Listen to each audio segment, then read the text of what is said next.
Welcome, dear explorers, to the Island of Knowledge. I told them about an amazing story from the year 1997. During a storm, people felt like small frogs or toads were falling from the sky. It sounds impossible, but weather can play tricks that look like magic, though science can explain them. We checked how strong wind can carry away light creatures from the water and drop them elsewhere, and also when we just mistake a frog on the ground after rain for a frog from the cloud. I invited them to discover together where such strange stories really come from. At the Mirror Lake, I met a rhinoceros and a turtle.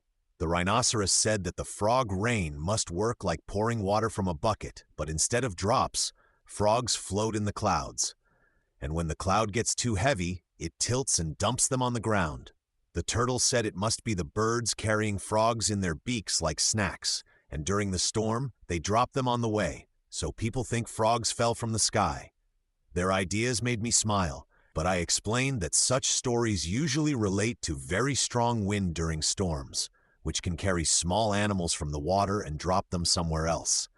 And sometimes after rain, frogs come out in masses from hiding places, making it look like they fell from above. At the observation tower, I met a black panther and a tiger. The Black Panther told me she saw a storm where the wind suddenly spun so strongly over the water that a dark, swirling trace and a column of splashes appeared on the surface. Afterwards, she found many wet, similar small frogs on the path far from the shore, as if someone scattered them all at once from one place. The tiger said that after another rain, he saw nothing falling from the sky. Yet the ground came alive with frogs because the rain flooded their shelters, and the animals came out all at once. So for someone who arrived after the storm, it could look like a ready frog rain.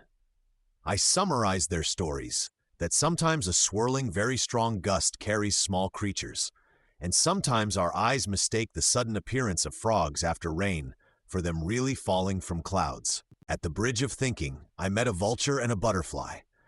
I decided to check their knowledge and asked what they knew about frog rain. The vulture answered that the most fitting explanation is a storm with a very strong swirling wind over water, which can suck in light things and small animals, and then, when it weakens, drops them in one place. That is why often only one kind of creatures of similar size is found.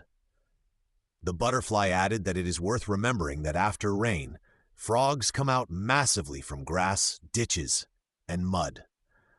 So someone might think they fell from the sky, but actually they came from the nearest wet spot. I praised them for their great knowledge because they accurately showed that such stories usually have weather causes or result from a mistaken impression after a storm. Dear researchers, now you know that frog rain is usually not magic, but very strong wind during a storm or the sudden appearance of frogs after rain when they leave their shelters. Remember that such phenomena usually happen near water and after sudden weather changes. So the most important thing is safety. Shelter first, curiosity later. And if after a storm you see small animals on the road, watch your step and help them calmly return to a damp place instead of scaring them. See you on the next journeys on the Island of Knowledge.